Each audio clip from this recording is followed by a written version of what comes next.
How you guys doing out there? My name is Kyle, and today we're going to be talking about Wonder Woman, which is directed by Patty Jenkins. This movie stars Gal Gadot as Diana Prince, the woman who eventually grows up to become Wonder Woman. The first act primarily focuses on her as a girl transforming into a woman, and she begins to learn about the world around her once a pilot, played by Chris Pine, crash lands on the island. Now, this is the first man to ever appear on this island. He begins to tell her about this war that's going on. Of course, we on Earth know about it as World War I, but Diana believes that this war is actually quite different, involving the mythical god Ares. So believing that's who she's going to be up against, she decides to leave the mascara and go into our world in order to fight. Now, when it comes to the DC Cinematic Universe, I am not that big of a fan. That being said, I don't hate any of the three movies.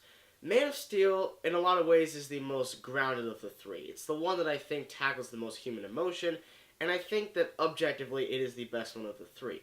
Batman v Superman, definitely a mess. Not as big of a mess as Suicide Squad, but Batman v Superman had some pretty good moments, and a warehouse scene that is incredible. Suicide Squad, on the other hand, I think is the worst of the three, easily. It's a huge mess. So honestly, once Suicide Squad came out, I think that was around the first time the Wonder Woman trailer came out, and I was not excited for it at all. I thought the CGI in it looked really bad. I just wasn't really pumped for it. I am a fan of Gal Gadot though, so she is one of the driving forces, or was one of the driving forces for me to see the movie. Fortunately guys, Wonder Woman is the first objectively good DC Cinematic Universe film. Before I start, I need to reiterate my thoughts on Gal Gadot.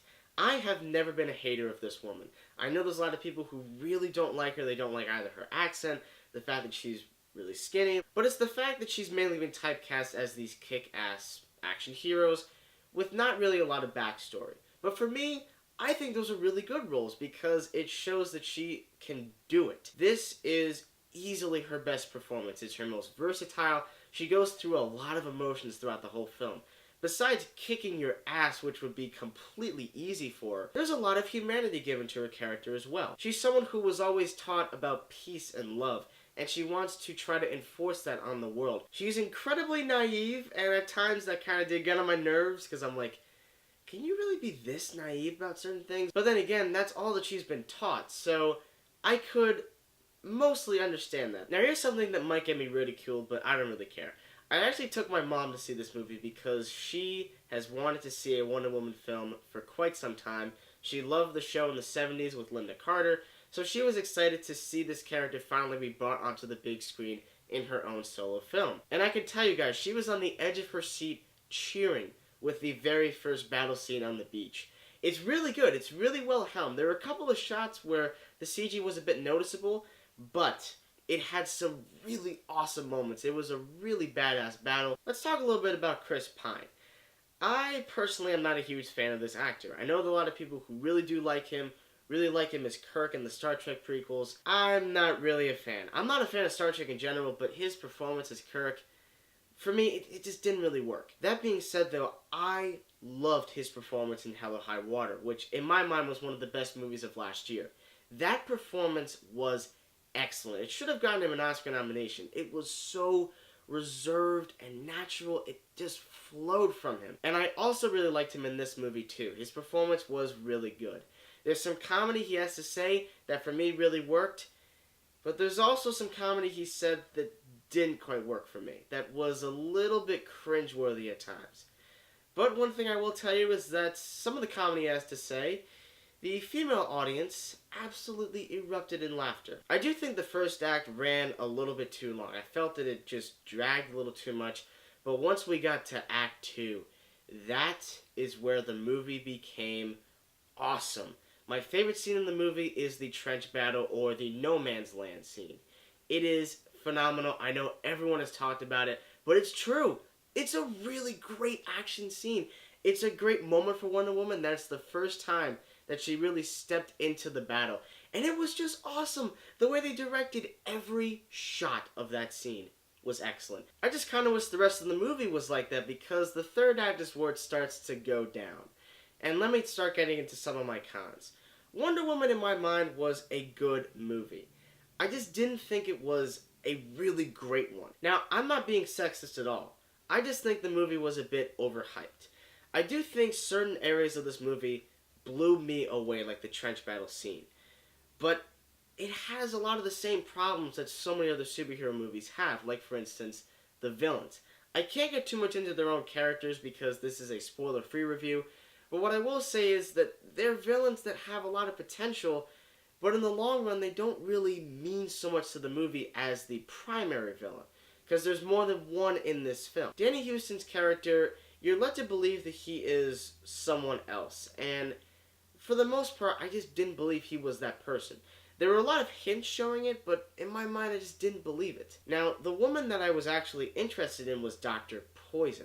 I don't know the actress who played her. To me, she had quite a lot of potential, but unfortunately, they didn't go forward with it, and I don't know why they do that. Because if you went forward with that, then we would finally say this was a legitimate great villain. Because I think out of all the DCEU movies, the best villain was Zod. He was a good villain who really challenged Superman, and you really bought it. Like I said before, in terms of humor, Chris Pine's jokes sometimes worked for me, and sometimes it didn't.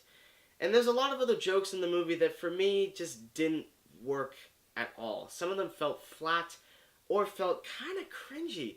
Not cheesy, we're going to get to that, but it felt a little bit cringy. I think until Act 3, every action scene was filmed so well. The CG was seamless. I think Patty Jenkins really poured her heart and soul into the vast majority of this movie. She really did, and I have to commend her for that. That being said, though, guys, my biggest problem with this movie is the final battle. I know it has been talked about, I'm very aware of this, but ever since the day I saw it, I have to say, the end battle in this movie has some of the most noticeable CG I have seen in a superhero movie in quite some time. Now, you know me, guys. I watch all the superhero movies because they're fun, they're entertaining, they have good characters, they have good stories. Not good villains, but they have really good protagonists that you like and care about. And I definitely cared about Diana in this movie, without a doubt. But something that all superhero movies have these days is CG. And for the most part, to me, it blends pretty well. But with Wonder Woman, with this final battle, there were many moments where I was sitting there thinking, this CG looks really bad, and more generally, this final battle is so generic. You've seen it in hundreds of other superhero films. It didn't add anything new to this genre. It also gets quite cheesy, too.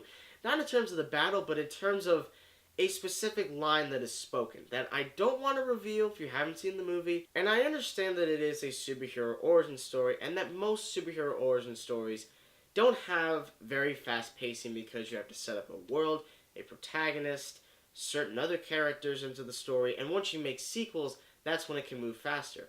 But for me, though, the movie felt like it was 3 hours long. It really did feel a lot longer than it needed to be. All that being said, though, Wonder Woman is not a movie just made for girls or women. This is a movie that men can really enjoy too. Because there's never a moment in this movie where there's like a female dominance line or a male dominance line. None of that is present in this movie. It's a badass female character. That's all you need. And I understand that this review may get some controversy because of the negatives I said, but guys, I did enjoy the movie. I just felt it was a little bit overrated. So in the end, guys, I'm going to give Wonder Woman a B+. So guys, if you saw Wonder Woman, what did you think? Please tell me your comments, so send them down in the comment section below. Thank you guys so much as always for watching. I can't wait to review some more films in 2017.